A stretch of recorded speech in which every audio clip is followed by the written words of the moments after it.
অভিযুক্তদের দোষী সাব্যস্ত করা, এই দায়িত্বটা মহারাষ্ট্র পুলিশের। আর তারা যদি না পারে, তারা কেস ট্রান্সফার করে দিক স্টেটে। আমি 50 দিনের মধ্যে ব্যবস্থা নিয়ে দেখাবো। কে খুন করেছে নামটা শুনবেন নাকি? যাবেন তো মাননীয় সেকেন্ড ইন কমান্ড, আপনি যাবেন তো এই বাড়িতে? এবার একটা কিছু বলুন, কোথায় বাংলা পক্ষ? পুরুলিয়ার সুখেন মাহাতো খুনে মূল অভিযুক্তর নাম মোহাম্মদ আমিন শৌকত শেখ। তৃণমূলের তরফ থেকে এই মুহূর্তে এই রাজ্যে দু রকমের রাজনীতি চলছে। একটা হচ্ছে ভাতার রাজনীতি, ভোটের ঠিক আগে লক্ষ্মীর ভান্ডার 500 টাকা বাড়িয়ে দিলাম, বেকার যুবক যুবতীদের ভাতা দিচ্ছি 1,500 টাকা, লাইনে দাঁড় করিয়ে দিলাম। আরেকটা হচ্ছে লাশের রাজনীতি। এত নির্লজ্জ নোংরা রাজনীতি শুরু করেছে পিসি ভাইপো, যে অবিশ্বাস্য।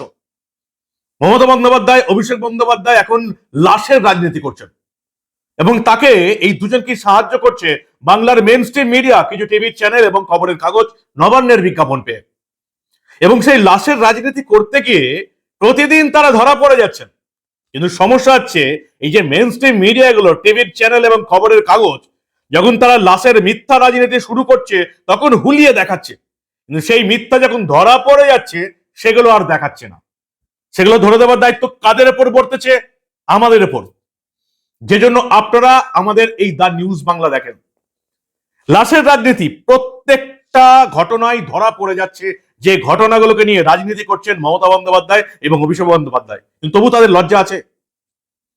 এমন অবস্থা দাঁড়িয়েছে, যেটা আমি আপনাদের দেখাবো আজকে খাতায় কলমে ভিডিও দেখিয়ে, যে মমতা বন্দ্যোপাধ্যায় এবং অভিষেক বন্দ্যোপাধ্যায়ের এই নোংরা লাশের রাজনীতি ধরতে পেরে কিছু যুবক তারা পরিযায়ী শ্রমিকের নামে রিল বানাচ্ছে, সেই রিল ভাইরাল হচ্ছে এবং পরে ধরা পড়ে যাচ্ছে। এই নির্লজ্জ ঘটনাগুলো আমি আপনাদের দেখাবো।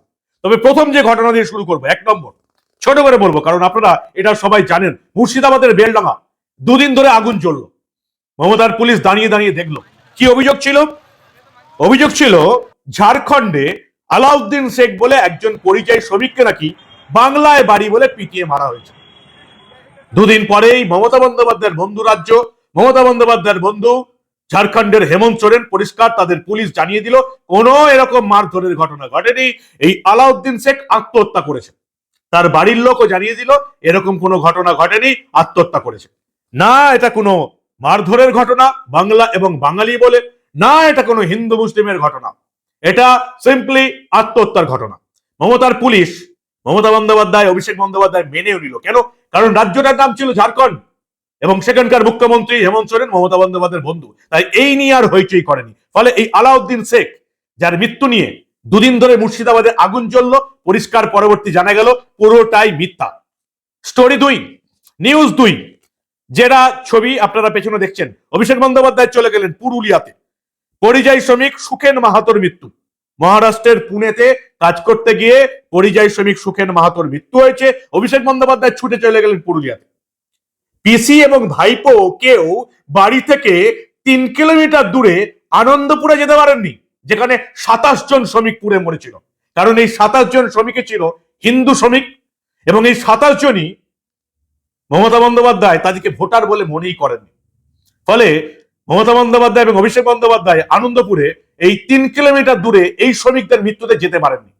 অভিষেক বন্দ্যোপাধ্যায় চলে গেলেন সুখেন মাহাতোর বাড়ি পুরুলিয়াতে। সেখানে কি বললেন তিনি? আমাদেরকে দিতে পারে, আমরা 5 দিনের মধ্যে ধরে দেব। ঘটনা কোথায় হয়েছে? মহারাষ্ট্র। যেহেতু বিজেপির সরকার, তাই এদের বিরুদ্ধে বদনাম করতেই হবে যে বাংলা এবং বাঙালি বলে অত্যাচার হচ্ছে। আসল ঘটনা মহারাষ্ট্রের পুলিশ, পুনের পুলিশ ভিডিও সহযোগে ফাঁস করে দিয়েছে। আসল ঘটনা কি? আসল ঘটনা তখনই জানা গেল যখন এই সুখেন মাহাতোর মৃত্যুর ঘটনায় 2 জন মুসলিম গ্রেপ্তার হয়ে গেল। পরবর্তীকালে জানা গেল যে এই ঘটনা না বাংলা বাঙালি নিয়ে কোনো ঘটনা, না এই ঘটনা কোনো হিন্দু মুসলিমের ঘটনা। এই ঘটনা সিম্পলি এবং সেফ একটা মদের দোকানে মদ খাওয়ার পর 3 জনের ঝামেলা, মারপিট, সেখানে সুখেন মাহাতোর মৃত্যু হয়েছে। এই ঘটনা আর কোনো উচ্চবাচ্য নেই পিসি ভাইপোর। কেন? কারণ সুখেন মাহাতো মৃত্যুর জন্য যারা মারা গেছে তারা দুজনই হচ্ছেন মুসলিম। তাই মমতা বন্দ্যোপাধ্যায়, অভিষেক বন্দ্যোপাধ্যায় একেবারে স্পিকটি নট হয়ে গেলেন।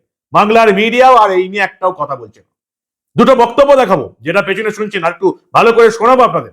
অভিষেক বন্দ্যোপাধ্যায় এবং তারপরে বলছেন রাজ্যের বিরোধী দলনেতা শুভেন্দু অধিকারী। দেখুন আপনারা। আমাদের তরফ থেকে, আমরা যেমন রাজ্যের তরফ থেকে মুখ্যমন্ত্রীর নির্দেশে রাজ্যের প্রশাসনের দায়িত্বে যারা রয়েছেন, জেলা প্রশাসনের দায়িত্বে যারা রয়েছেন, তারা মহারাষ্ট্র পুলিশ এবং কোরেগাঁও ভীমার নির্দিষ্ট সেই এলাকার পুলিশ প্রধান বা দায়িত্বে যারা রয়েছে সেই প্রশাসনের কাউন্টার পার্টের সাথে কথা বলবেন।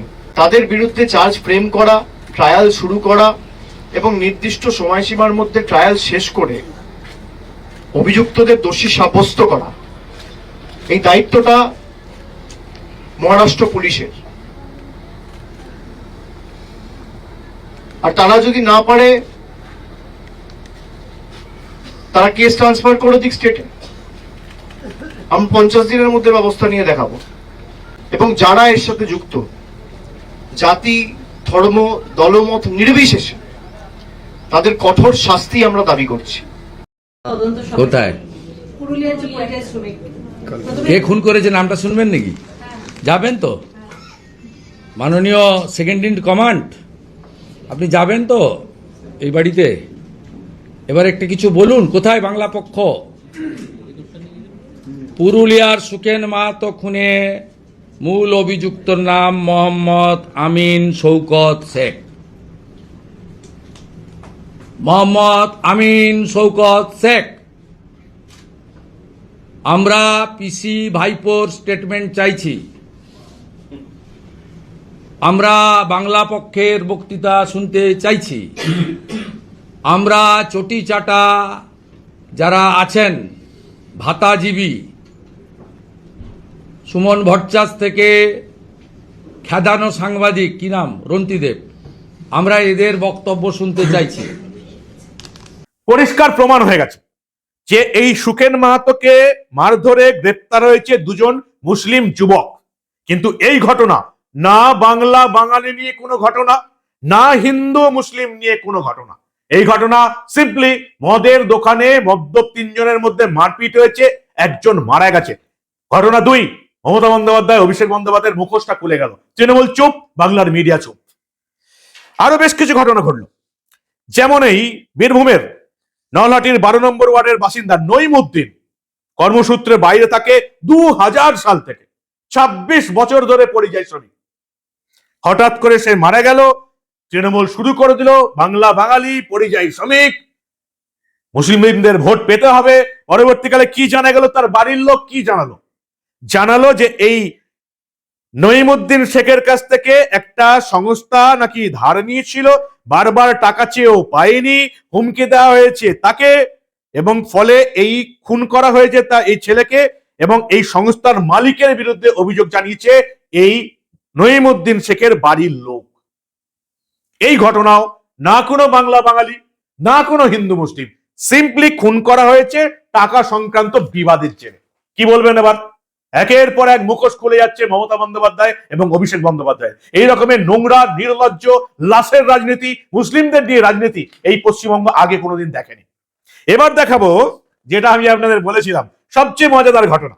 কেমন পিসি ভাইপোকে একেবারে মজাদার বস্তু বানিয়ে ফেলেছে এই রাজ্যের কিছু পরিযায়ী শ্রমিক। দেখুন আপনারা। জানা গেল বাংলাদেশি সন্দেহে বাংলা বাঙালি বাংলা ভাষায় কথা বলছে বলে বেঙ্গালুরু থেকে একজন কাজ ছেড়ে ফিরছিল মুর্শিদাবাদ, নাম কি মানারুল শেখ। তার নাকি পরিচয়পত্র দেখতে চেয়েছে, আধার কার্ড, প্যান কার্ড দেখতে চেয়েছে, তারপর তাকে নাকি ট্রেন থেকে ফেলে দিয়েছে। বাংলার মিডিয়া বড় বড় করে খবর করলো, বাঙালি বলে বাংলা ভাষায় কথা বলছিল বলে তাকে ট্রেন থেকে ফেলে দেওয়া হয়েছে। ট্রেন থেকে ফেলে দেওয়ার পর তার কি হলো? দেখলাম সে খুঁড়িয়ে খুঁড়িয়ে হাঁটছে, পায়ে কিছু হয়নি, এবং ওই হাতের কুনুয়ের কাছে একটুখানি নাকি ছিঁড়ে গেছে। সে বক্তব্য দিল। কি বক্তব্য দিল? আগে প্রথম বক্তব্য দেখুন, যে বক্তব্য নিয়ে তৃণমূল প্রচার করলো, বাংলার মিডিয়া প্রচার করলো। দেখুন আপনারা। ঘটনাটা হয়েছে কি যে আমাকে ভেবেছে ওরা বাংলাদেশি।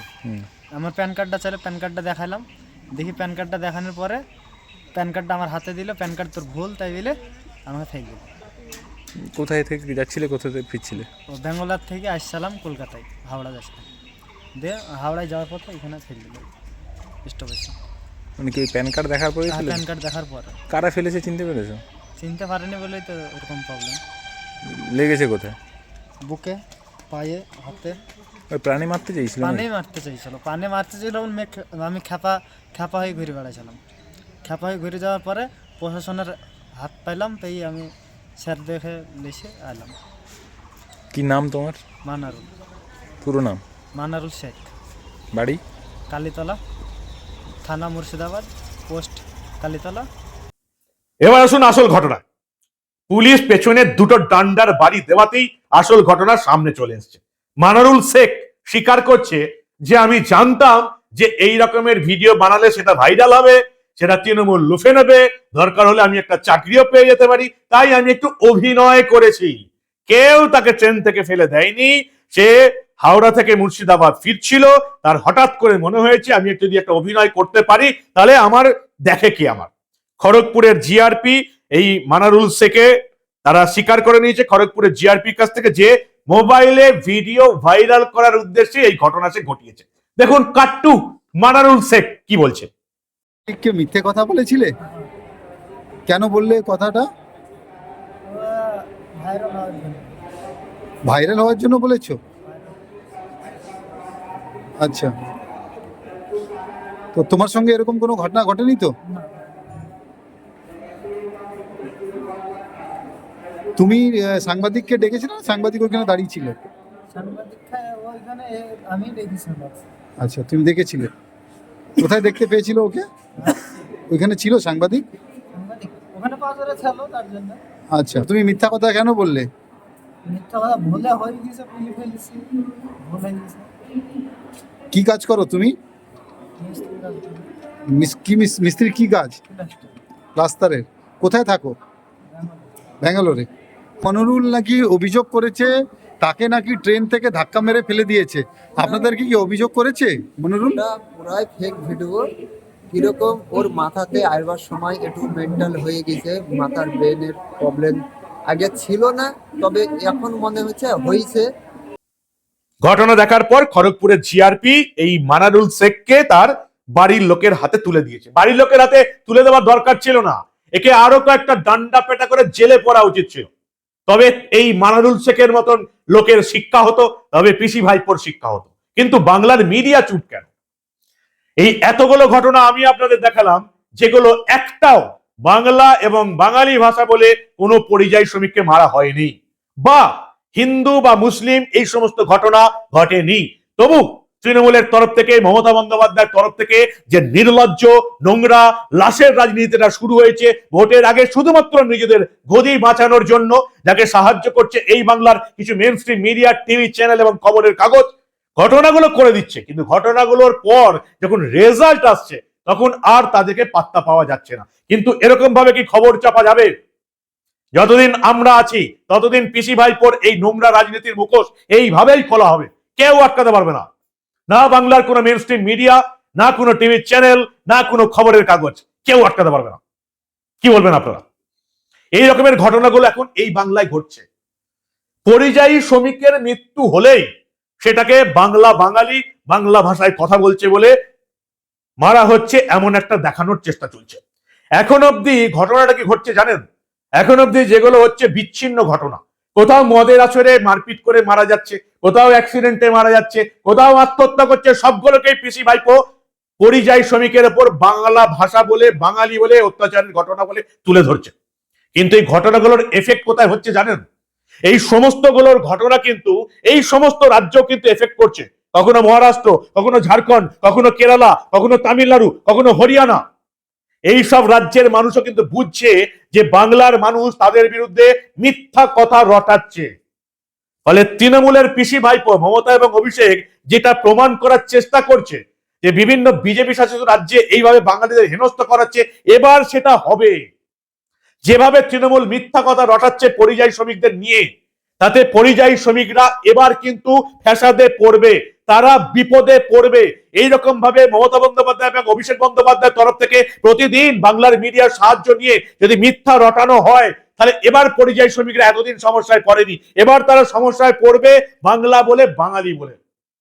পরিযায়ী শ্রমিকদের, লাখ লাখ পরিযায়ী শ্রমিক যারা গুজরাটে আছে, যারা উত্তরপ্রদেশে আছে, যারা কেরালায় আছে, মহারাষ্ট্রে আছে, তারা এবার সমস্যায় পড়বে। কারণ এই সমস্ত রাজ্যের বাসিন্দারা তাদের রাজ্যের অপমান আর সহ্য করবে না। পিসি এবং ভাইপো বাংলার সমস্ত পরিযায়ী শ্রমিককে একটা চরম বিপদের মধ্যে ফেলে দিচ্ছেন শুধুমাত্র লাশের রাজনীতি, নোংরা এবং নির্লজ্জ রাজনীতি করতে গিয়ে। কি বলবেন আপনারা? বাংলার মেইনস্ট্রিম মিডিয়া এই সমস্ত ঘটনাগুলো দেখাবে, যখন ঘটনাগুলো ঘটবে তখন বলে দেবে বাংলা বাঙালি, হিন্দু মুসলমান। কিন্তু তারপর সেই ঘটনাগুলোর রিপোর্ট যখন আসবে, এমনকি নিজের মমতা বন্দ্যোপাধ্যায়ের বন্ধু রাজ্য ঝাড়খণ্ড থেকেও যখন রিপোর্ট আসবে, সেই রিপোর্টগুলো বাংলার মিডিয়া আর তুলে ধরবে না। একটা নির্লজ্জ সাংবাদিকতা চলছে এখন এই বাংলায়। নবান্নের বিজ্ঞাপনের টাকার রাজনীতি, খবর করে না, উল্টে আমরা যখন আসল খবরগুলো করি আমাদেরকে কাউন্টার করার চেষ্টা করে। এত বড় নির্লজ্জ নোংরামি চলছে বাংলার সাংবাদিকতায় যে আপনারা নিশ্চয়ই এতদিন বুঝতে পেরেছেন। কিন্তু তাতে কেস তো লাভ হবে না, কারণ আমি আপনাদের বলেছি বাংলার মিডিয়া যেগুলোকে চেপে যাওয়ার চেষ্টা করবে, বাংলার মিডিয়া যেগুলো বলবে না, আমরা সেই ঘটনাগুলোই বেশি করে তুলে ধরবো। কারণ আমি আপনাদের বলেছি বাংলায় ঘটে যাওয়া বা বাংলাকে কেন্দ্র করে অন্যান্য রাজ্যে ঘটে যাওয়া এই ধরনের অনেক ঘটনায় চেপে রাখতে দেব না।